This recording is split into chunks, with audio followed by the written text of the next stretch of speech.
한때는 정치권 유력 대선 주자였던 반기문 전 총장이 귀국 20일 만인 어제 중도 하차를 선언했습니다. 지금부터 세 분의 전문가와 함께 반기문 전 총장의 불출마 속내와 희비가 엇갈리는 정치권 상황 알아보겠습니다. 장윤선 오마이TV 방송국장 자리하셨습니다. 네, 안녕하세요. 예, 반기문 총장이 대선 출마 선언을 했었나요? 아니요. 안 했어요? 네. 근데 선언도 안 하고 불출마한다. 그러니까요. 예. 네. 어쨌든 뭐 본인의 뜻을 접겠다 뭐 이런 거였으니까요. 근데 참 놀랍긴 했습니다. 예. 전혀 사전 예고가 없었고요. 그러니까. 심지어 그날은 어제죠. 그 정당 예방이 있었어요. 예. 정당 예방 후에 갑자기 내린 결정이라서 정말 많이 놀랐습니다. 핵감놀. 네. 자, 양지열 변호사님 자리하셨습니다. 안녕하세요. 예. 오늘 송곳 멘트를 한번 날리셔야죠. 예. 송구 멘트까지는 아니고요. 예. 저도 이제 또 굉장히 놀랐는데 아마 반 전 총장이 한국에 들어와서 가장 주목을 받은 기자회견이 아니었을까 싶어요. 가장 많은 사람들이 봤던. 알겠습니다. 예. 차지원 교수님 자리하셨습니다. 예, 안녕하십니까. 예. 놀랐어요? 저도 어제 방송을 하다가 예. 중간에 그 원래 예정된 원고가 다 폐기 처분하고 그 뉴스를 바로 하는 바람에 순간적으로 당황했는데 즐겁고 재밌었습니다. 아. 즐겁고 재밌었다는 이야기는 한국 정치의 역동성을 다시 또 보는 거예요. 그러면 우리 예, 모두 다 보는 깜짝 거라서. 놀랐다를 예. 사자성어로 뭐라 그런 줄 아세요? 뭐라고 합니까? 올 핵감놀. 오래까만. 재밌어요? 네. 그렇죠. 역동적이죠. 정말 어제 정당 예방을 할 때만 하더라도 그 얘기를 전혀 안 하셨거든요. 그리고 제일 마지막에 정의당 예방이었는데 심상정 대표가 좀 아프게 여러 가지 얘기를 했어요. 그 중에서 반 총장님을 태워줄 꽃가마는 없습니다. 준비 제대로 하십시오. 예. 이렇게 사실상 의표를 딱 찔렀는데 끝나자마자 기자들은 어느 일정으로 가십니까? 동선이 어떻게 되십니까? 이제 기자들이 당연히 묻거든요. 근데 이제 정론관으로 가니까, 뭔가요? 중요한 일인가요? 생중계 물릴까요? 이렇게. 주머니에 이걸 넣고 다녔었던 거예요? 그렇죠. 그러니까 불출마 선언서를. 그렇죠. 선언문을 넣고, 뭐 다 만난 거죠. 정명국 아. 대표도 만나고, 뭐 이렇게 쭉 만나신 건데, 기자들이 생중계 물릴까요? 하니까, 네, 그렇게 하세요. 그래서 부랴부랴 기자들이 쫙 생중계를 물린 이런 상황이었던 겁니다. 그러니까 캠프 관계자들이 하나도 몰랐어요. 텔레비전 보고 알고. 네, 특히 이제 생업을 포기하고 캠프로 가신 분들이 상당히 많은데 이분들의 참. 어제 제가 잠깐 그런 얘기를 했는데 우리도 방송 전에 그 기사가 떠갖고 네. 잠깐 얘기하고 갔는데 어제 나온 패널들이 그 한 주자만 줘도 하루는 얘기하겠더라고요. 근데 오늘도 역시 마찬가지로 네. 강호의 구라들이 모이셔서. 양 변호사님. 네. 예전에 문국현이란 분이 있었어요. 그렇죠. 지금도 뭐 활발하게 사회활동을 하고 계시죠. 저는 베트남 다낭 갔더니 부부와 함께 왔는데 저는 그분을 알아봤는데 그분은 저를 못 알아봐서 네. 그 앞에서 제가 마음껏 까본 기억이 납니다. 근데 그분도 중간에 접으면서 그렇죠. 정치권에 대해서 아주 그냥 독서를 퍼부었어요. 근데 그분은 그래도 활동 많이 하셨던 걸로 기간도 굉장히 길었었고 예. 캠프를 차려서 본인이 직접 선거 활동이라고 실질적으로 그러니까 반 전 총장은 제가 왜 아까 처음에 시작할 때 기자들 내지는 일반인들의 관심이 가장 쏠렸냐는 말씀을 드렸냐면 당시는 그냥 인사만 다니던 단계였어요. 예. 실제로 뭘 조직이고 뭘 만들진 않았잖아요. 근데 반 전 총장은 그냥 진짜 간만 보시다가 갑자기 에이 아닌가 보다 하고 그만둔 거예요. 제가 볼 때 아까 장 국장님 지적하신 것처럼 심상정 의원이 그만두게 만든 것 같아요. 우리가 사표를 쓰는 사람들이 많이 있지만 사표를 쓰는다고 다 내지는 않잖아요. 그렇죠. 근데 갔더니 꽃가마 안 태웠는데 이 얘기가 꽂힌 것 같아요. 이 양반 처음부터 꽃가마를 기대를 하셨는데 쭉 돌아다니니까 그 분위기 아닌 걸로 밝혀졌지. 설 연휴 끝날 때도 지지율 안 올라서 기분 나쁘지. 근데 이게 새누리당 가봐도 그렇고 바른미래당 가봐도 그렇고 거기 가면 아이고 이렇게 손이라도 잡아주시고 당장 어떻게 하겠습니다. 이렇게 우리가 쫙 플랜을 짜줘야 되는데 안 짜줬지. 갔더니 심상정 의원이 그거 안 돼요. 이러니까 안 되나 보다 하고 진짜 꺼내놓은 거죠. 던진 거죠. 나 그만할래 이런 거죠. 근데 그거를 쓰고 있었다라고 하는 게 뭔 의미일까요?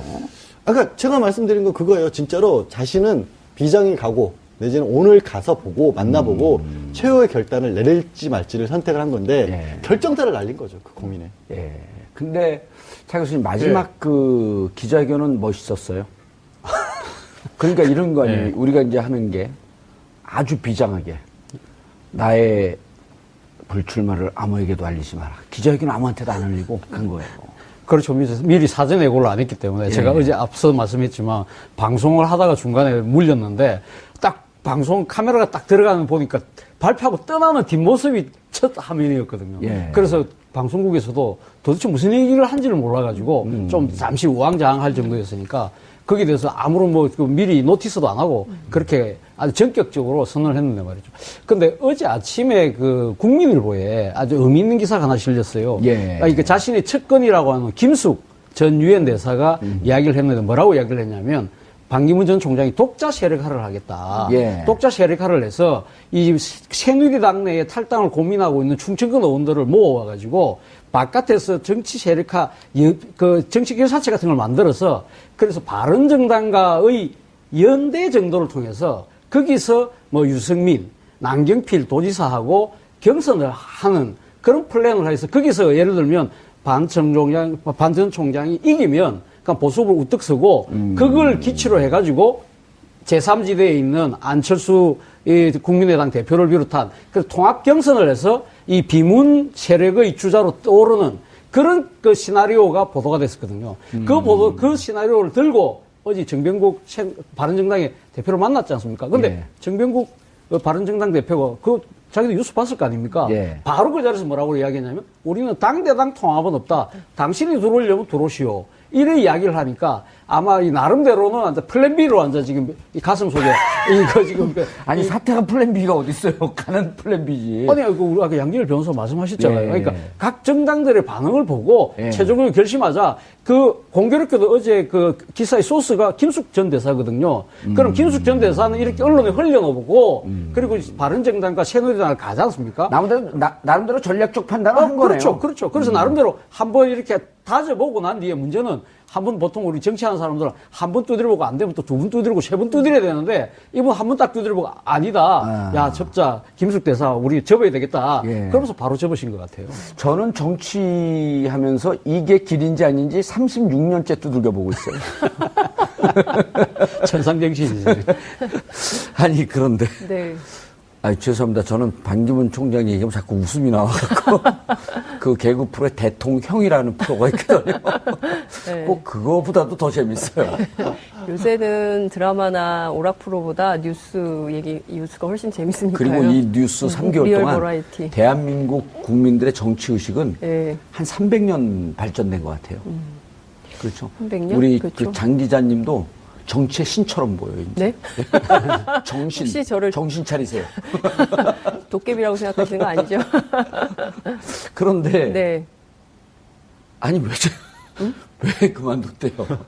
그러니까 이제 여러 가지 분석을 그 기자들이 막 하려고 하는데요. 도저히 안 되죠, 이를테면 분석이. 네, 근데 이제 복귀를 해보면 들어오는 날부터 캠프가 굉장히 어수선했어요. 그러니까 예. 이제 외교 라인, 그 다음에 새누리당, 전직 의원들, 뭐 여기 친박계 일부도 있고요. 또 이제 MB계 출신들도 있고요. 그러니까 그 이를테면 전혀 조율되지 않은 의견들. 그리고 이제 뉴욕에서 메시지가 날아오는데 뉴욕에서 메시지가 날아오는 것에 대해서 여기서도 협의도 안 되고 뭐 이런 게 굉장히 많았어요. 제가 E냐 F냐 출구 논란이 그렇죠. 있었다고 말씀을 드렸잖아요. 그것도 잘 그 정리를 방송 못했다. 말씀 되게 열받았겠어요. 반기문 캠프에서. 아, 그래요?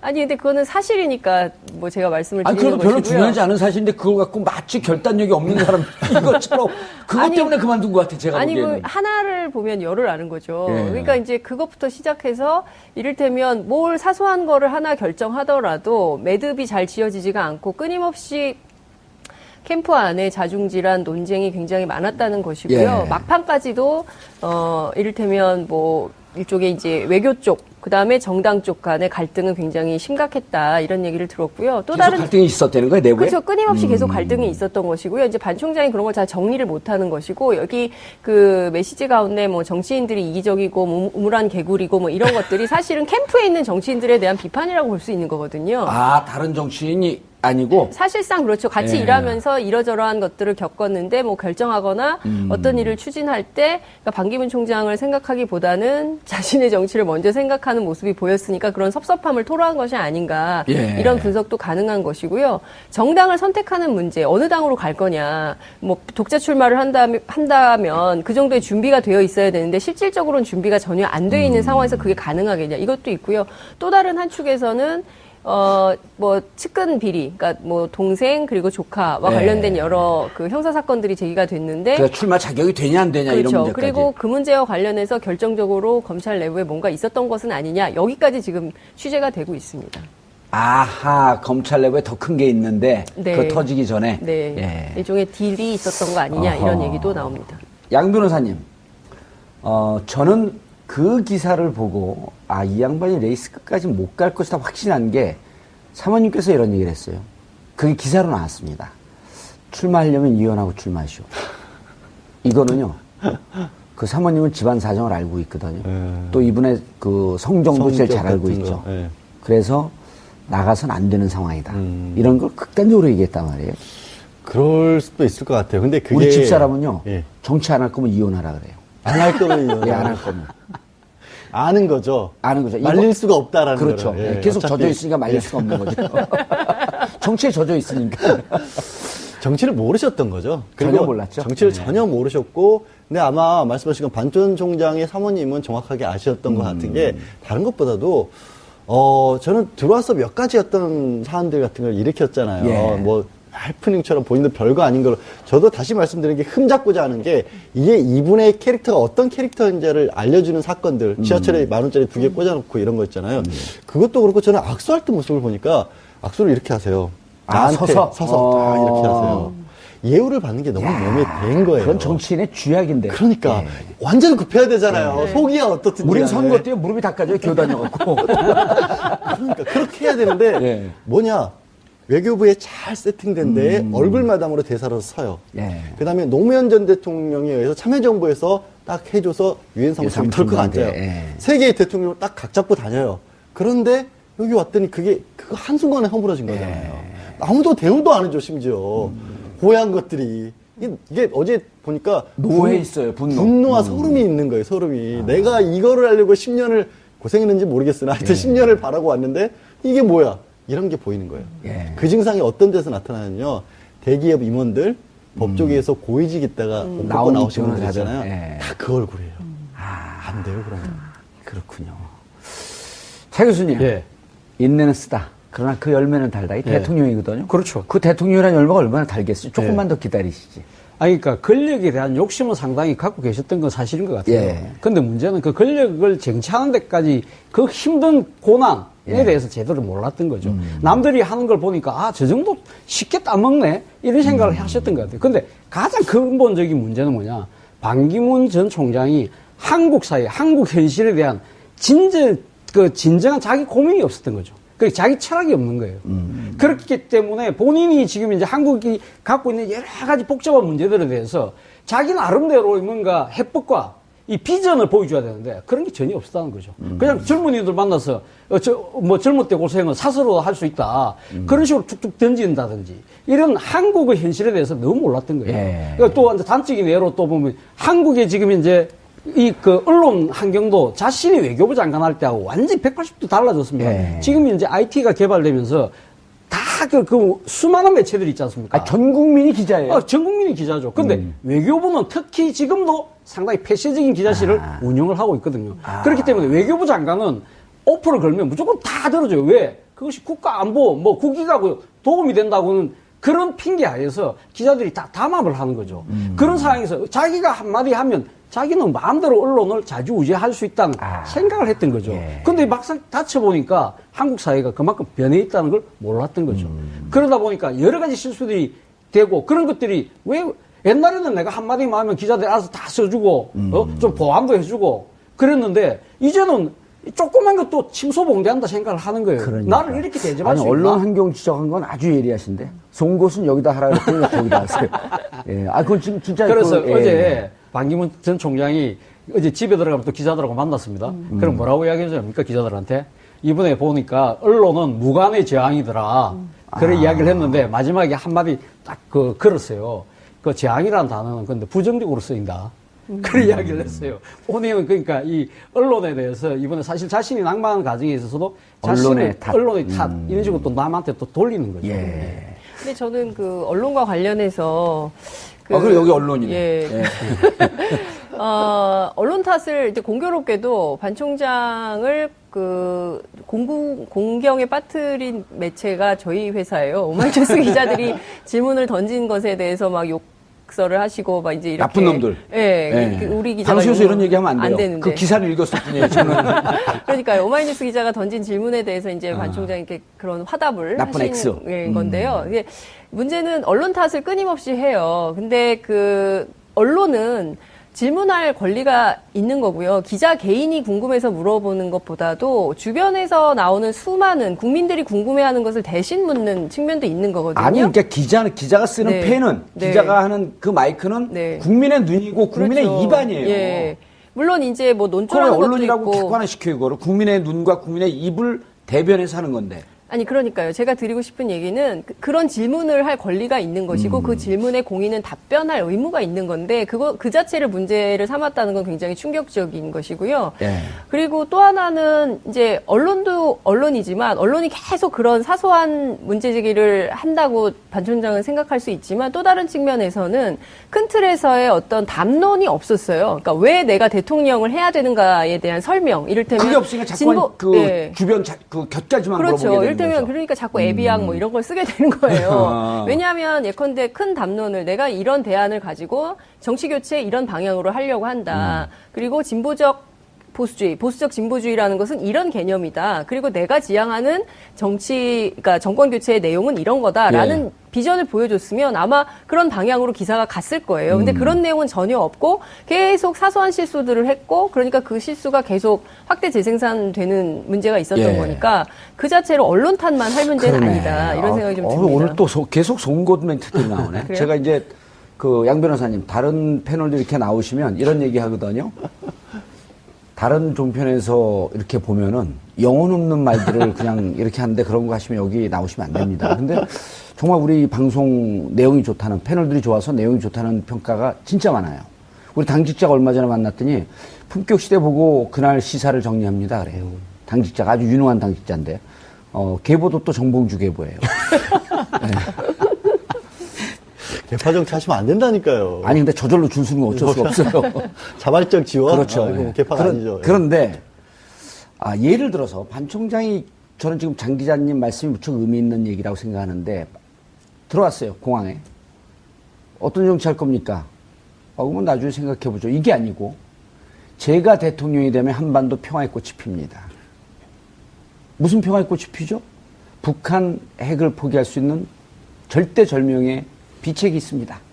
그게 뭐예요? 그러면은 유엔 총장으로서 얻은 비밀이기 때문에 지금은 말할 때가 아닙니다. 끝! 끝이죠.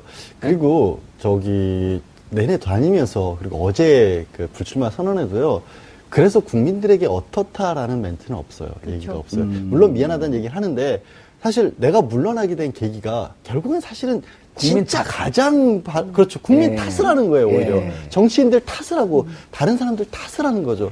나는 안 쳐주면 잘할 수 있었는데 니들이 나를 버린 거다. 이런 구도를 가지고 계신데 예. 근데 아까 뭐 구태의원은 정치고 구태의원은 정치고 본인이 정치 교체 하시겠다고 하는데 포기하면 국민을 버리겠다는 얘기잖아요. 그렇죠. 너는 계속 그렇게 살아라 이 얘기잖아요. 딱 뭐 어떻게 트럼프 그러네. 보면. 그렇잖아요. 오늘 예리하시네, 진짜. 아니 그 기본 마인드가 잘못돼 있었기 때문에 지지율도 안 올라갔던 거고요. 저는 아주 조그맣게 언론에서도 이 부분을 집중적으로 다뤄주길 바라는데 안 다뤘던 것 중 하나가 뭐냐면 반 전 총장의 동생에 대해서 예, 체포동의안, 반기상. 예, 예. 체포동의안이 미국에서 왔잖아요. 법무부가. 이게 굉장히 민감한 사안이 됐어요. 왜냐? 그 혐의가 잠깐만 짧게 말씀드리면 예. 그거잖아요. 뇌물을 줄려다 못 줬다는 거예요. 뇌물 공여조차도 미수예요. 우리나라의 현재 뇌물을 엄격하게 따지는 기준으로 따지면 체포감도 아니에요. 그거를 잡아서 넘겨달라고 미국에서 요청한 거예요. 왜? 미국에서는 중범죄니까. 시도하는 걸로 해도 중범죄인데 우리나라에서는 아니 400억 줬어도 이거 대가 관계 없다고 그냥 풀어주잖아요. 우리는. 그러니까 김정주, 예. 그다음에 진경준. 그렇죠. 근데 우리 한국 입장으로서 좀 그런데 미국에서는 큰 범죄인 거예요. 근데 동생을 체포하라고 했어요. 그러면 이게 벌써 한국과 미국 사이에 외교 갈등의 소지가 생겨가 버린 거예요. 이거를 어떤 상황이다. 그리고 법적으로 봤을 때 미국과 이게 차이가 나는데 그럼에도 불구하고 동생이지만 지금 트럼프스로 출발하니까 외교적인 문제를 통해서 내가 해결하는 모습을 어떻게 보여주겠다. 이런 얘기들을 해주면 국민들에게 팍팍 꽂힐 거 아니에요. 그 얘기 안 하고 딴 얘기하고 있고 도덕적 책임 이런 얘기만 하고 있으니까 내용이 없는 거잖아요. 유엔 사무총장 경호부 어디다 씁니까? 그런 거 써야지. 그런 외교적 부분이- 갈등, 그 다음에 한반도 평화의 그 기여. 근데 오늘 아까 그 말씀을 참 그 가슴 아프게 들리는 게 정치 교체를 한다라고 하는 것은 지금 구정치 체제에서 나쁜 삶을 살고 있다는 거거든요. 그렇죠. 그럼 나는 여기서 벗어나서 고고하고 혼자 잘 살고 잘 먹을 터이니 계속 민중은 도탄에 빠져 있고 그러니까 헬코리아 그 지역에서 잘 사십시오, 여러분. 그런 얘기 나는 안 할래. 유엔 다시 돌아가실 분 나이가 없을지 비슷하면 모르- 때려주고 싶어, 벼랑. 그러게나 말입니다. 그래서 저는 서운했어요, 사실 어제 기자회견. 기자에게는 숨어있는 예. 뜻이네요, 그게. 오늘 또 거기 지금 이제 정치권 몸담고 계시는 분들이 우물한 개구리라고 이야기를 하는 거 아닙니까? 예. 그래서 자기는 그 이제 우물한 개구리 안 되려고 지금 이제 발 빼고 나왔다는 이야기 예. 때이기 때문에 그럼 지금 우리가 그러면 앞으로 누가 지금 대통령이 될지 모르겠습니다만 예. 국민들이 선택하는 사람은 결국 우물한 개구리잖아요. 왕개구리. 왕개구리. 참 어떻게 보면 우리 현실이 상당히 깝깝해지는 측면이 있는 거죠. 근데 사실 앞서 그 반기문 전 총장이 한국에 돌아와서 아까 뭐랬습니까? 한국이 평화의 꽃을 피운다. 한반도 평화의 꽃을 평화 피우겠다. 한반도 평화의 꽃을 피운다 그러는데 그거 자체도 사실은 많은 사람들이 믿지는 않았을 거예요. 왜냐하면 사실 반기문 전 총장이 유엔 사무총장을 갈 때 많은 사람들이 반기문 총장에 대한 기대가 뭐였겠습니까? 자신이 그냥 세계 대통령이라서 세계 곳곳 다니면서 그냥 꽃가마 타는 거 그걸 박수 치려고 사람들이 기대를 한 건 아니잖아요. 한반도 문제 해결을 기대했죠. 이 분단 모습, 민족 모순을 어떤 식으로든 세계의 많은 사람들이 그 정치적인 힘을 발휘할 수 있는 세계 유엔 사무총장 자리에 가서 뭔가 기여를 해달라는 그 바람이 있었잖아요. 예. 그 자체가 물론 나름대로 시도를 했죠. 뭐 지난번에 와서 개성공단 가려고 하다가 결국 못 갔고 그 뒤에 또 뉴욕 돌아가고 뭐 이틀 뒤에 뭐 방북한다 이래갖고 연합뉴스가 단독으로 보도를 하고 북한에서 부인하고. 북한에서 부인하고 예. 막 그런 여러 가지 사정들이 있었지만 결국 어쨌든 간에 북한에 발도 한번 못 디뎌보고 왔잖아요. 그러니까요. 그 정도의 정치력과 외교력을 한다면 설사 대통령이 된다고 하더라도 어떤 기대를 가질 수 있느냐. 설사 아까 공항에서 그런 말씀을 했다고 하더라도 저는 그렇게 여론이 그렇게 길을 기울이는 그런 모습을 아니, 안 그 보였을 거라 생각해요. 정도도 없었던 게 문제예요. 그렇죠. 물론 그것도 문제긴 합니다만. 예. 아니 근데 10년 동안 그 업적은 있더라고요. 가보니까 예. 법인카드 영수증 쌓여 있더라고요. 예. 아니, 그러니까 유엔 사무총장으로서의 나름대로 뭐 세계적인 평화 뭐 이거는 사실 어떻게 우리 국민들 입장에서 보면 멀리 지금 강 건너 그렇죠. 불구경하는 맞습니다. 이야기지만 당장 우리 발등에 떨어진 이지 뭐 북핵 문제라든지 그런 부분에 대해서 조금이라도 예. 뭔가 이게 좀 열 수 있는 단서라도 갖고 오셔야 사실 이번에 그 정도만 갖고 오셨다 하더라도 저는 이 정도까지 무너지지는 않았을 거라고 봅니다. 그러니까 이제 그 양 변호사님 결국은 정치인들을 비판하고 결국 자기가 대의가 없음을 국민들 탓, 정치인들 탓으로 돌렸단 말이에요. 또 하나 현실적인 문제가 이제 아까 그 반기상 동생 문제도 있을 거고 그리고 이제 우리 장 기자도 그런 부분은 이제 취재가 어느 정도 된 거 아닌 뭐 딜이 있었던 거 아닌가라고 하는 게 개인 신변사가 하나 있을 거고 예. 가장 중요한 게 돈 문제도 또 얘기했단 그렇죠. 말이에요. 저는 어제 그만두신다는 얘기를 듣고 이렇게 봤을 때 브랜드 제가 회사 그만두고 나왔을 때 일이 생각이 나더라고요. 그 중앙일보 기자를 한 8년 정도 하다가 중앙일보 기자를 했었어요. 예. 중앙일보가 막 잘 나갈 때쯤 나오셨네, 이제. 예, 한참 잘 나가려고 할 때 나와버렸거든요. 근데 이게 참 희한한 게 사람이 굳은 결심을 하고 나왔는데도 막상 기자하고 있을 때 주변에서 사회적으로 대해주는 거라 막상 이렇게 실업자 내지는 고시생, 예. 백수 이런 타이틀을 받았을 때 이 처지가 너무 달라요. 몸으로 겪으니까. 그러니까 기자도 어찌 보면 뭐 요즘 좀 그런 사람 기자들이 많이 없었지만 가부의 인생 아니에요. 그때 90년대, 2000년대 초반이었고 예. 그때까지만 해도 그래도 갑질이 가능한 시대였어요. 그렇죠. 슈퍼갑. 그렇죠. 근데 이게 진짜 똑같은 얘기예요. 반기문 총장이 자기가 특급 호텔 묵다가 뭐 조그만 허름한 숙소에서 이렇게 같이 수행원들이랑 같이 묵는다 이런 얘기를 남들 볼 땐 별거 아닌데 굉장히 심각하게 얘기했잖아요. 예. 스스로 감동 먹은 거. 그렇죠. 근데 제가 그만두고 나오니까 그래도 한정식 이런 거 예. 기자들이라고 뭐 이런데 비싼데 호텔 밥 먹다가 고시 식당 고시 예. 뷔페라고 해요. 근데 그때 한 2,500원 했거든요. 밥이 정말 눈물 어린 밥이 들어가요. 돌아가고 싶어요. 기자 생활로. 기자 생활로. 근데 그 돈 문제라는 게 그리고 정 의원님은 뭐 돈은 많으시니까 그런 것도 안 해보는데 당장 수입이 돈도 많으니까. 돈도 많으시니까 말을 좀 분명히 해주세요. 네, 알겠습니다. 당장 수입이 그렇게 꼬박꼬박 월급 나오고 상당히 많이 나왔거든요. 그래도 그러다가 딱 갑자기 한 달에 써야 되는 돈이 확 줄어들고 진짜 밥도 한 끼 2,500원짜리 먹다 보니까 사람이 이상해지는 그렇게 거예요. 하니까 이제 확 감이 오네. 현실이라는 반기문 거죠. 총장이. 그 현실을 못 견디신 것 같아요. 차 교수님, 예. 이 돈 문제가 현실적인 문제고 네. 정작 또 중요한 건 어제 이제 새 정당을 가봤는데 반기는 곳이 없잖아요. 그렇죠. 반기문을 반지는 곳이 없는 거야. 예. 사실 이 방송가에서는 지지율이 그 시청률이고 예. 정치에서는 지지율이 속된 표현이면 깡패 아닙니까? 예. 그게 가장 그게 중요한 갑이죠. 예, 갑이죠. 예. 근데 본인이 아마 지지율이 상당히 지금 1위를 달리고 싶다고 한다면 그분들이 뭐 완전히 버선발로 뛰어나서 맞이했겠죠. 그러니까 이제 냉정하게 보는 거죠. 반기문 전 총장의 이 정도 가지고는 안 되겠다. 그렇다고 앞서도 제가 말씀드렸지만 바른정당 같은 경우는 당대당 통합 없다. 당신이 들어오시오. 그냥 개인 반기문이 입당하라는 이야기였거든요. 얼마나 나름대로는 이 지금 아까 그때 그냥 구태의원하고 편협한 정치인들이라고 이야기했지 않습니까?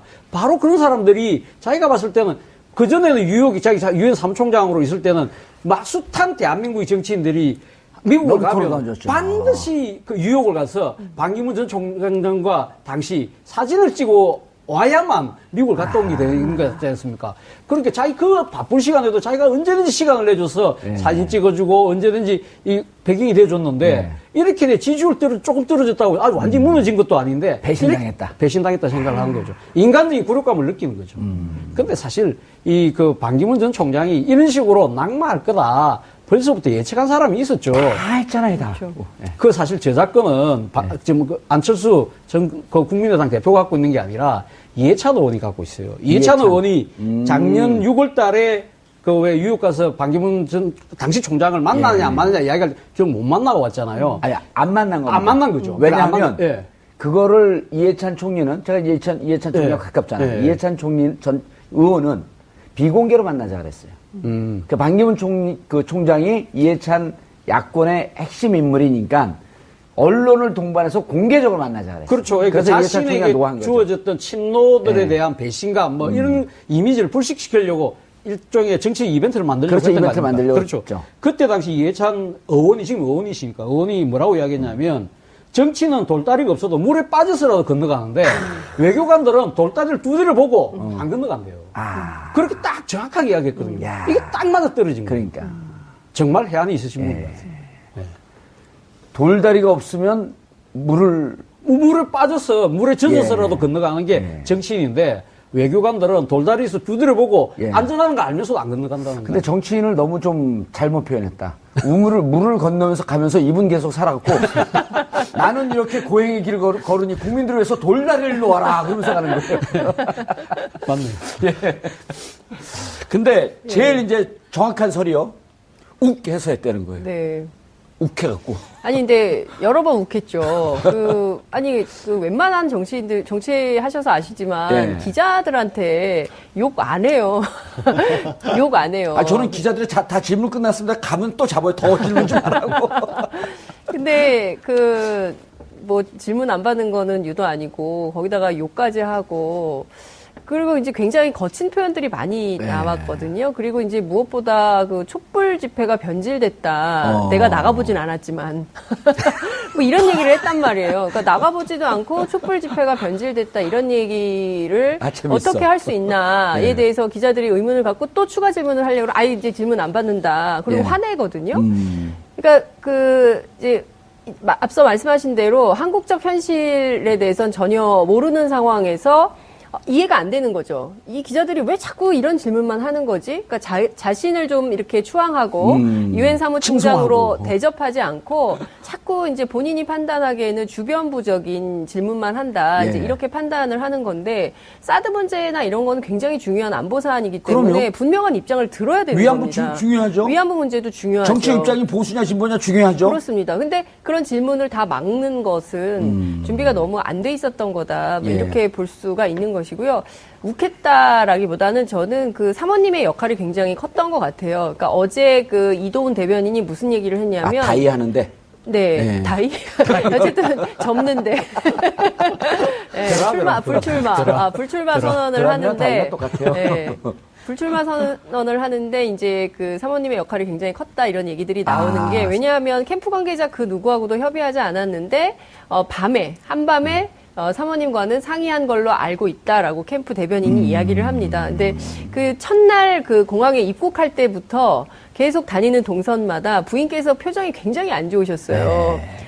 그 힘들어 죽겠는데 이렇게 많은 사람들을 몰고 다니고 왜 이렇게 나를 고생시키는가. 그냥 유엔 사무총장의 지위를 가지고 반드시 꼭 대통령을 해야만 맛은 아닌 거잖아요. 더 존경받을 뻔했었죠. 그럼요. 존경받는 지도자 혹은 또 존경받는 어떤 그 상징적인 한국의 인물로 추앙받을 수 있는데 그 길을 다 버리고 했기 때문에 부인의 비판, 그리고 부인이 실제로 집안에서의 제일 강력한 야당 역할을 한대요. 그래서 그 부인의 입김이 제일 셌다. 욱하는 성격보다. 예, 그런 알겠습니다. 가능할 것 같습니다.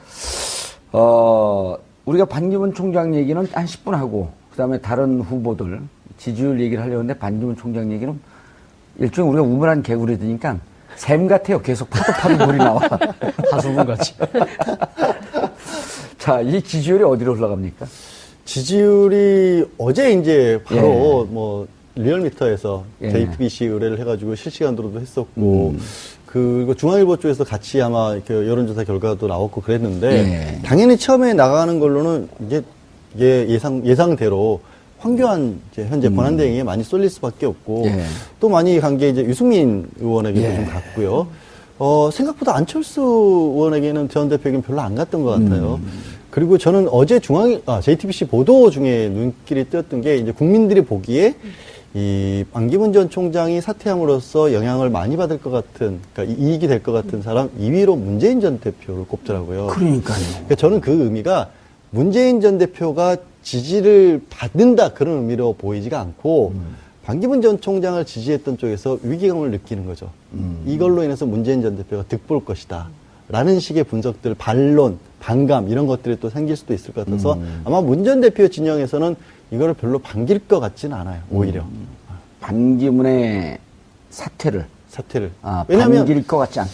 이게 자칫 잘못하면 이제 색깔이 너무 전선이 너무 명확히 갈려버리니까 그렇죠. 반 전 총장이라는 변수가 있어지면서 이 여도 아닌 것이 야도 아니고 제3지대 구축한다고 하면서 저것이 뭔가 세력이 될 것도 같고 해야 사람들 관심 그쪽으로 쏠리는데 그게 무너져버린 거잖아요. 알겠습니다. 차 교수님도 같은 생각이신가요? 아니요, 저는 생각이 조금 다른데요. 그러니까 같은 생각이 뭐 계속 똑같은 얘기 안 들은 거 있어요.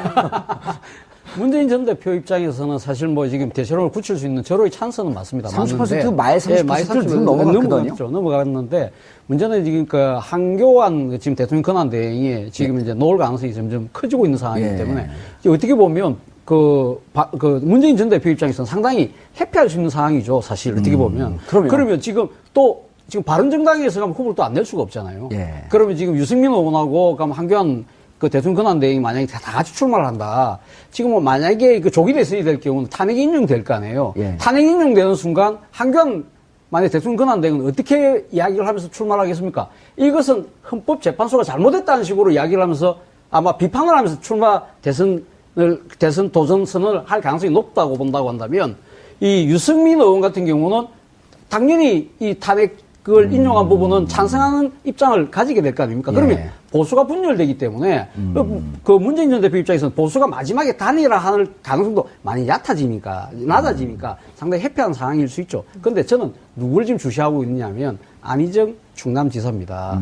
안희정 충남지사가 오늘 리얼미터의 그 여론조사에 보면 확실하게 이제 이재명 이 성남시장을 제쳤어요. 아하. 지금 1위로 치고 올라오고 있는데 지금 부상의 속도가 너무 빨라요. 근데 지금 이 상황에서 충청도 출신이 바로 반기문 전 유엔 총장 아닙니까? 그러면 충청 대망론을 고스란히 있는 거죠. 그리고 반기문 전 총장이 갖고 있었던 중도표들을 상당히 지금 안희정 지사가 상당히 유연한 이 정치 행보를 통해서 끌어모으고 있는 상황인 거죠. 그렇다고 한다면 더불어민주당 내의 경선 자체가 상당히 판도가 흔들릴 수 있다. 이런 상황에서 자칫 잘못하다가는 삐끗하는 순간 역전이 돼버리면 역전까지요. 그럴 가능성도 전혀 배제할 수는 없는 거죠. 만약 그런 상황으로 치달을 상황이 되면 그때는 점점 더 정치적 그 바람이 더 불 거 아니겠습니까? 그런 식으로 본다고 한다면 문재인 전 대표가 완전히 안심할 수 있는 상황 아니라는 거죠. 문재인 대표가 바깥으로 보면 회피한 상황이지만 내부적으로 안으로 봤을 때는 예. 아직도 상당히 긴장의 끈을 놓쳐서는 안 되는 상황이다. 예, 양 변호사님, 지금 그 2말 3초 탄핵 결정이 난다고 한다면, 그리고 이제 우리가 어제도 잠깐 다뤄봤지만, 대리인이 사퇴한다고 할지라도, 헌재법 그 26조 2항 3항, 대통령 국가기관이므로, 2항에는 국가기관은 변호인을 대리인을 선임할 수 있다. 해도 되고 안 해도 되는 것더라고요. 사인은 무조건 해야 되지만. 그 대리인 하게 되면 더 빨라질 거라고 보면 이제 2말 3초란 말이에요. 그렇게 되면 가장 유력한 날짜가 5월 10일은 안 되더라고요. 안 되고, 예, 그 2월, 4월 26일. 그 연휴 때는 안 하겠죠. 연휴 때 하게 되면 지지율, 전체 투표율이 낮아질 테니까. 4월 26일이라고 한다면 역전될 가능성이 있을까요? 시기적으로? 그 앞 지금 말씀하신 것처럼 안희정 지사가 올라갈 가능성은 한 달 안에 경선을 끝내야 되는데. 한 달에 시간이 너무 촉박해 그렇죠. 보여요. 시간이 너무 여기서 이제 시간이 깡패다. 저도 확장성에 대해서는 충분히 공감을 하고 깜짝 놀랄 정도로 안 지사에 대해서 주변에서도 관심도 그렇고 뭐 굉장히 여러 가지 전폭적인 어떤 것도 보이는데 예. 시간이 정말 깡패인 거는 현실이에요. 그리고 그렇게 되면 사람들이 마음이 급해지면 대세론적으로 확 쏠릴 수도 있거든요. 그래서 문 전 대표 입장에서는 지금은 제가 아까 드렸던 말씀을 이어가자면 그런 여러 가지를 따지지 않고 오히려 치고 나가야 될 것 같아요. 대세론 굳히기 작업에. 그게 오히려 맞는 방향일 수도 있다. 알겠습니다. 그런데 네. 여론조사는 흐름이고 거의 뭐 과학적 수준으로 결과를 계속 그 유추하는 건데 네. 지금 경우에 따라서는 35%쯤 나와요. 네. 그 문재인 대표? 예, 문재인. 네. 안재인 대표라 그럴 뻔했어. 문재인 대표가. 예. 그러면서 여론조사 전문하는 사람들에게 물어보면, 이미 오랫동안 검증이 됐기 때문에 네. 특별한 악재가 없다. 그리고 이것이 흔들리지 않는 가장 강력한 지지층이기 때문에 역전의 가능성은 좀 없을 거다. 이렇게 보고 있거든. 안희정 지사가 아무리 빨리. 근데 안희정 지사의 표는 이재명 시장이 빠지는 게 좀 이렇게 옮겨가는 네. 그런 경향 보이지 않나요? 이재명 아니요. 시장 또 빨리 빠지고 있고요. 이재명 시장, 그러니까 문재인 대표를 중심으로 해서 왼쪽에 이재명 시장이 있고 오른쪽에 안희정 지사가 있는 편이죠. 더불어민주당 구도를 본다면. 근데 더불어민주당이 이번에 이제 탄핵 인용이 결정이 나면 그 다음 날로 경선을 시작한다고 해요. 그래서 국민 참여, 100% 국민 참여 경선을 뭐 한 하는데 200만, 250만 이렇게 얘기하고 있어요. 예, 100만에서 200만 정도를 잡고 있어요. 그래서 1차 한 100만, 나머지 해서 200만까지 보고 있는데 참여한다는. 근데 예. 여기에 어떤 일반 국민들이 참여할지가 중요한 변수가 될 수 있을 것 같아요. 민주당 경선에. 예. 이를테면 앞서 말씀하신 대로 충청대망론 그리고 보수표가 안희정 지사를 전폭적으로 지지할 수도 있는 거잖아요. 그렇죠? 예, 그렇게 이른바 되면 이게 역선택이라고 하는 그렇죠. 건데. 일종의 역선택 같은 것이 일어날 때 어떤 방향으로 귀결될지는 장담하기 어렵다. 그리고 이제 중도 보수 전략을 계속 쓰고 있거든요. 안희정 지사가. 예. 그래서 큰 틀에서는 더불어민주당 내부에서는 굉장히 튼실한 전략이다라고 평가를 하기도 하더라고요. 근데 결과가 어떻게 될지 뒤집어질지에 대해서는 저는 예. 사실은 거기까지 가기에는 시간이 너무 없다. 예. 그리고 솔직히 말하면 안희정 지사가 그러니까 이재명 시장의 경우에는 왼쪽에서 이른바 본인이 한국의 버니 샌더스라고 하면서 수많은 복지 정책들을 했어요. 눈에 보이는. 예. 물론 이제 작은 그 기초단체의 실험이긴 하지만 반대로 보면 안희정 지사의 경우는 충남지사를 했지만 이렇게 손에 잡힐 만한 개혁의 성과나 과제 같은 게 별로 없다는 거예요. 예. 그리고 그 논조가 대단히 보수적이거든요. 이를테면은 삼성전자 이재용 부회장의 영장이 기각됐을 때 전 국민이 막 분노하고 있는데 그에 대해서 법원의 판단을 존중한다. 이런 성명을 발표했습니다. 그러니까 그것은 더불어민주당의 지지자들이 보기에는 뭐지? 이런 생각을 할 수 있는 것이죠. 그렇기 때문에 저는 경선 과정에서 보수의 역선택이 어떻게 작용하느냐에 따라서 상당히 변수가 있을 수 있다. 알겠습니다. 최 교수님. 네. 지금 중요한 포인트인데요. 네. 이제 어제 그 안희정 지사와 아주 가까운 네. 의원 한 분이 연락이 와서 이제 뭐 다른 얘기는 네. 뭐 다 각설하고 안희정 지사는 지금 자기의 개인기로 돌파하고 있는데 정책이 없다. 지금 그 장 기자도 네. 지적을 한 게 지난 6년 동안 여러 가지로 이런 뭐 자잘한 정책은 잘했지만 네. 그럼 안희정이라고 하는 어느 진영의 스탠스를 갖고 있는지는 보이는데 네. 그럼 뭘 하겠다는 거지? 이 정책이 안 보인다는 거예요. 지금 문제는 제가 봤을 때는 안희정 지사가 자신의 정책으로 지금 이제 이 유권자들, 지지층들에게 다가가기에는 시간이 절대적으로 부족합니다. 그렇기 네. 때문에 거기로 그럼 준비 안 된 후보 아닌가요? 준비 안 된 후보라고 이야기를 또 못하는 이유는 이 더불어민주당의 지지층들이 봤을 때 안희정 지사가 학생운동부터 30년 자신이 지금 이제 이 정당 생활을 가장 오래 한 정치인 중에 한 명이라고 이야기할 정도로 당에 대한 충성심이나 이런 부분들에 대해서 이 사람들이 그러니까 그 야권의 지지층들 봤을 때는 안희정 지사가 우리를 배신하지 않을 거라는 믿음은 갖고 있다는 거죠. 그리고 또 하나는 뭐냐면 이 짧은 시간에 자신을 어떻게 어필을 하냐면 이미지 메이킹을 열심히 하고 있는 거죠. 예. 지난번에 왜 출마 선언하면 5시간 동안 토론하면서 그때 놓은 이야기 우리 막내가 이제 고3인데 걔가 그래요. 아빠 충남의 엑소라는 예. 아이돌 그룹 있잖아요. 아이돌 그룹이죠. 충남의 엑소가 안희정 지사람이에요. 이런 이야기를 할 정도로 젊은 층들한테 다가간다는 거죠. 그리고 지금 히트친 도깨비라는 드라마 뭐 부인하고 같이 또 패러디하는 걸 또 지금 동네에서 난리가 났어요. 우리 차 교수님이 안캠프에서 나오신 거 아니, 아니죠? 그건 아니고, 그건 안캠프 아니고. 대변인 거로 순간적으로 착각할 뻔했어요. 아니, 저는, 그러니까 정치적으로 분석을 해봤을 때, 이런 짧은 시기에는 나름대로 자신이 정책을 갖고 가면 좋은데, 그것이 준비가 안 돼 있다고 한다면, 이미지로 지금 이제 밀어붙이는, 그런 것도 알겠습니다. 어떻게 보면 큰 판을 바꿀 수 있는 변수가 된다는 거죠. 알겠습니다. 반기문 총장의 그 갑작스러운 대선 불출마 선언, 그리고, 정치권 다른 후보들의 셈법, 대선이 빨라지는데, 이것이 결국은 국민들에게 도움이 되는, 그러한 정치 일정으로 갔으면 하는 바람입니다. 한 발 더 깊이 들어가는 시사 분석, 여러분은 지금 생방송으로 진행하는 당을 선택하는 문제, 어느 당으로 갈 거냐, 뭐 독자 출마를 한다면 그 정도의 준비가 되어 있어야 되는데 실질적으로는 준비가 전혀 안 돼 있는 상황에서 그게 가능하겠냐, 이것도 있고요. 또 다른 한 축에서는 뭐 측근 비리, 그러니까 뭐 동생 그리고 조카와 네. 관련된 여러 그 형사 사건들이 제기가 됐는데, 그 출마 자격이 되냐 안 되냐 그렇죠. 이런 문제까지. 그리고 그 문제와 관련해서 결정적으로 검찰 내부에 뭔가 있었던 것은 아니냐, 여기까지 지금 취재가 되고 있습니다. 아하, 검찰 내부에 더 큰 게 있는데 네. 그 터지기 전에. 네, 예. 일종의 딜이 있었던 거 아니냐, 어허. 이런 얘기도 나옵니다. 양 변호사님, 저는 그 기사를 보고 이 양반이 레이스 끝까지 못 갈 것이다 확신한 게 사모님께서 이런 얘기를 했어요. 그게 기사로 나왔습니다. 출마하려면 이혼하고 출마하시오. 이거는요. 그 사모님은 집안 사정을 알고 있거든요. 또 이분의 그 성정도 제일 잘 알고 같은 있죠. 거, 예. 그래서 나가선 안 되는 상황이다. 이런 걸 극단적으로 얘기했단 말이에요. 그럴 수도 있을 것 같아요. 근데 그게 우리 집사람은요. 예. 정치 안 할 거면 이혼하라 그래요. 안 할 거면 예, 안 할 거면. 아는 거죠. 아는 거죠. 말릴 수가 없다라는 그렇죠. 거를. 예, 계속 어차피 젖어 있으니까 말릴 수가 없는 거죠. 정치에 젖어 있으니까. 정치를 모르셨던 거죠. 전혀 몰랐죠. 정치를 네. 전혀 모르셨고, 근데 아마 말씀하신 건 반전 총장의 사모님은 정확하게 아셨던 것 같은 게, 다른 것보다도 저는 들어와서 몇 가지 어떤 사안들 같은 걸 일으켰잖아요. 예. 뭐 해프닝처럼 보이는데 별거 아닌 걸로. 저도 다시 말씀드리는 게 흠잡고자 하는 게, 이게 이분의 캐릭터가 어떤 캐릭터인지를 알려주는 사건들, 지하철에 10,000원짜리 2개 꽂아놓고 이런 거 있잖아요. 그것도 그렇고 저는 악수할 때 모습을 보니까 악수를 이렇게 하세요. 나한테 서서? 딱 이렇게 하세요. 예우를 받는 게 너무 몸에 된 거예요. 그건 정치인의 쥐약인데. 그러니까 예. 완전 급해야 되잖아요. 속이야 어떻든지. 우린 간에. 선거 때 무릎이 닦아져요. 교다녀갖고. 그러니까 그렇게 해야 되는데 예. 뭐냐, 외교부에 잘 세팅된 데에 얼굴 마담으로 대사로 서요. 예. 그다음에 노무현 전 대통령에 의해서 참여정부에서 딱 해줘서 유엔 사무실에 털컥 앉아요. 예. 세 개의 대통령을 딱 각 잡고 다녀요. 그런데 여기 왔더니 그거 한순간에 허물어진 거잖아요. 아무도 대우도 안 해줘, 심지어. 고향 것들이.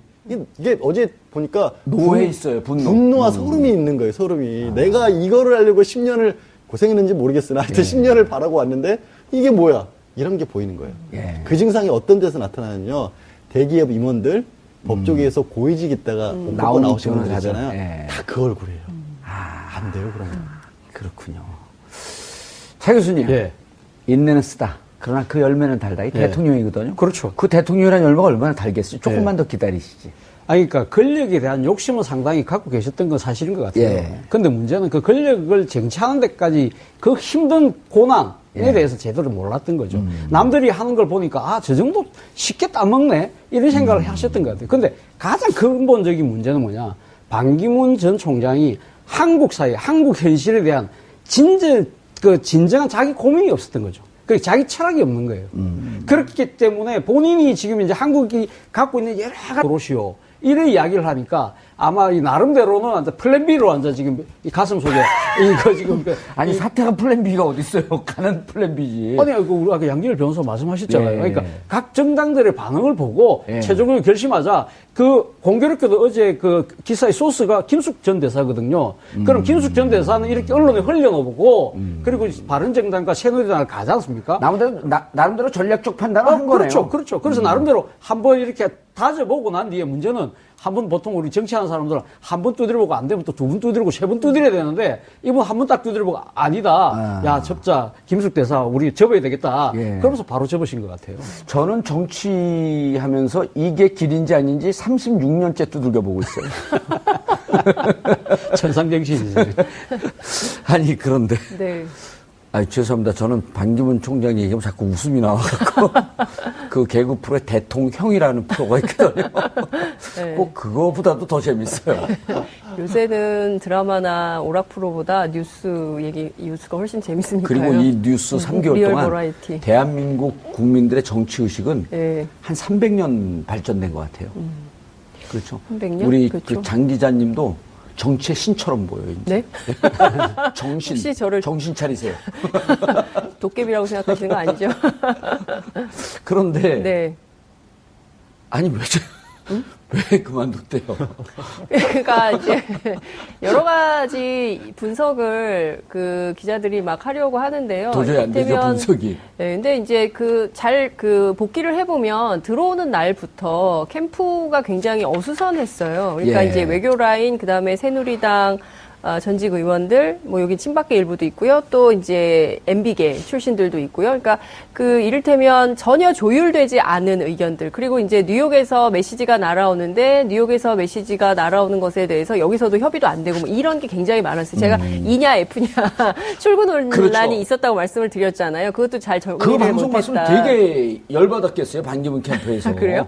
아니 근데 그거는 사실이니까 뭐 제가 말씀을 드리는 아니, 그래도 별로 것이고요. 중요하지 않은 사실인데 그걸 갖고 마치 결단력이 없는 사람 이것처럼 그것 아니, 때문에 그만둔 것 같아, 제가 아니, 보기에는. 뭐, 하나를 보면 열을 아는 거죠. 예. 그러니까 이제 그것부터 시작해서 이를테면 뭘 사소한 거를 하나 결정하더라도 매듭이 잘 지어지지가 않고 끊임없이 캠프 안에 자중질환 논쟁이 굉장히 많았다는 것이고요. 예. 막판까지도, 이를테면 뭐, 일종의 이제 외교 쪽, 그 다음에 정당 쪽 간의 갈등은 굉장히 심각했다. 이런 얘기를 들었고요. 또 계속 다른. 갈등이 있었다는 거예요, 내부에? 그렇죠. 끊임없이 계속 갈등이 있었던 것이고요. 이제 반 총장이 그런 걸 잘 정리를 못하는 것이고 여기 그 메시지 가운데 뭐 정치인들이 이기적이고 뭐 우물한 개구리고 뭐 이런 것들이 사실은 캠프에 있는 정치인들에 대한 비판이라고 볼 수 있는 거거든요. 아, 다른 정치인이 아니고? 사실상 그렇죠. 같이 예. 일하면서 이러저러한 것들을 겪었는데 뭐 결정하거나 어떤 일을 추진할 때 그러니까 반기문 총장을 생각하기보다는 자신의 정치를 먼저 생각하는 모습이 보였으니까 그런 섭섭함을 토로한 것이 아닌가 예. 이런 분석도 가능한 것이고요.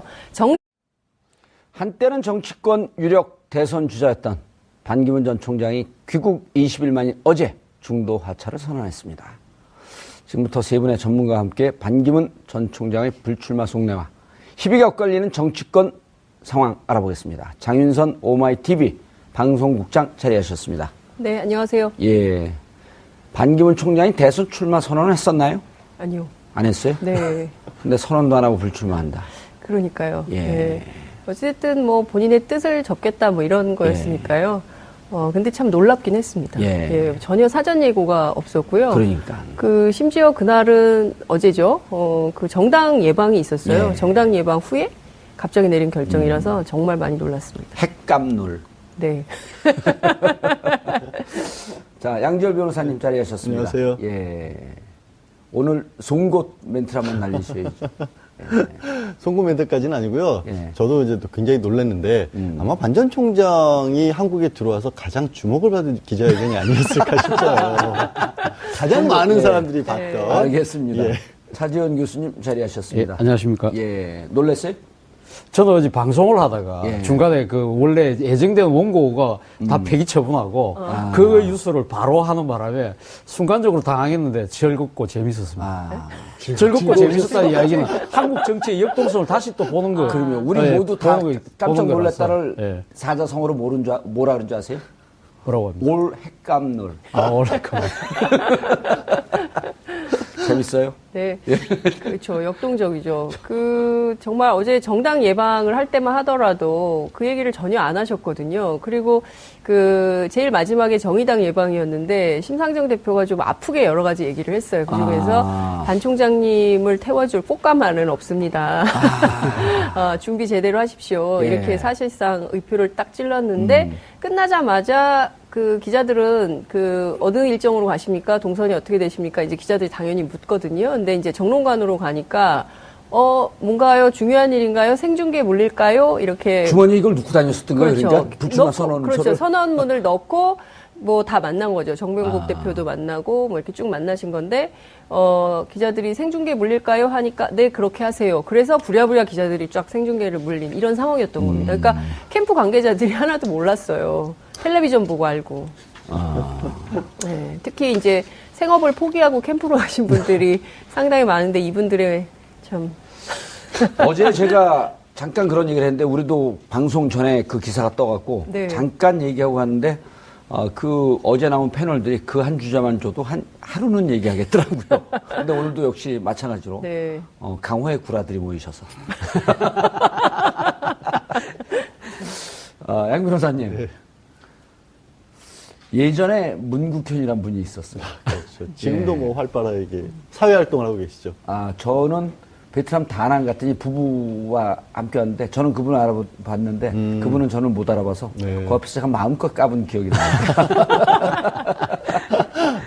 근데 그분도 중간에 접으면서 그렇죠. 정치권에 대해서 아주 그냥 독서를 퍼부었어요. 근데 그분은 그래도 활동 많이 하셨던 걸로 기간도 굉장히 길었었고 예. 캠프를 차려서 본인이 직접 선거 활동이라고 실질적으로 그러니까 반 전 총장은 제가 왜 아까 처음에 시작할 때 기자들 내지는 일반인들의 관심이 가장 쏠렸냐는 말씀을 드렸냐면 당시는 그냥 인사만 다니던 단계였어요. 예. 실제로 뭘 조직개혁을 만들진 않았잖아요. 근데 반 전 총장은 그냥 진짜 간만 보시다가 갑자기 에이 아닌가 보다 하고 그만둔 거예요. 제가 볼 때 아까 장 국장님 지적하신 것처럼 심상정 의원이 그만두게 만든 것 같아요. 우리가 사표를 쓰는 사람들이 많이 있지만 사표를 쓰는다고 다 내지는 않잖아요. 그렇죠. 근데 갔더니 꽃가마 안 태웠는데 이 얘기가 꽂힌 것 같아요. 이 양반 처음부터 꽃가마를 기대를 하셨는데 쭉 돌아다니니까 그 분위기 아닌 걸로 밝혀졌지. 설 연휴 끝날 때도 지지율 안 올라서 기분 나쁘지. 근데 이게 새누리당 가봐도 그렇고 바른정당 가봐도 그렇고 거기 가면 아이고 이렇게 손이라도 잡아주시고 당장 어떻게 하겠습니다. 이렇게 우리가 쫙 플랜을 짜줘야 되는데 안 짜줬지. 갔더니 심상정 의원이 그건 안 돼요. 이러니까 안 되나 보다 하고 진짜 꺼내놓은 거죠. 던진 거죠. 나 그만할래 이런 거죠. 근데 그거를 쓰고 있었다라고 하는 게 뭔 의미일까요? 아까 제가 말씀드린 건 그거예요. 진짜로 자신은 비장이 가고 내지는 오늘 가서 보고 만나보고 최후의 결단을 내릴지 말지를 선택을 한 건데 예. 결정타를 날린 거죠. 그 고민에. 예.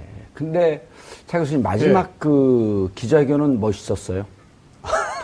그러니까 이런 거 아니에요. 우리가 이제 하는 게 아주 비장하게 나의 불출마를 아무에게도 알리지 마라. 기자회견 아무한테도 안 알리고 간 거예요. 그렇죠. 미리 사전에 예고를 안 했기 때문에 제가 어제 앞서 말씀했지만 방송을 하다가 중간에 물렸는데 딱 방송 카메라가 딱 들어가는 보니까 발표하고 떠나는 뒷모습이 첫 화면이었거든요. 예. 그래서 방송국에서도 도대체 무슨 얘기를 한지를 몰라가지고 좀 잠시 우왕좌왕할 정도였으니까 거기에 대해서 아무런 미리 노티스도 안 하고 그렇게 아주 전격적으로 선언을 했는데 말이죠. 근데 어제 아침에 그 국민일보에 아주 의미 있는 기사가 하나 실렸어요. 예. 이게 자신의 측근이라고 하는 김숙 전 유엔 대사가 이야기를 했는데 뭐라고 이야기를 했냐면 반기문 전 총장이 독자 세력화를 하겠다. 예. 독자 세력화를 해서 이 새누리당 내에 탈당을 고민하고 있는 충청권 의원들을 모아가지고 바깥에서 정치 세력화, 정치 교사체 같은 걸 만들어서 그래서 바른정당과의 연대 정도를 통해서 거기서 유승민, 남경필 도지사하고 경선을 하는 그런 플랜을 해서 거기서 예를 들면 반 전 총장이 이기면 그러니까 보수를 우뚝 서고 그걸 기치로 해가지고 제3지대에 있는 안철수 국민의당 대표를 비롯한 그 통합 경선을 해서 이 비문 세력의 주자로 떠오르는 그런 그 시나리오가 보도가 됐었거든요. 그 시나리오를 들고 어제 정병국 바른정당의 대표를 만났지 않습니까? 근데 정병국 바른정당 대표가 그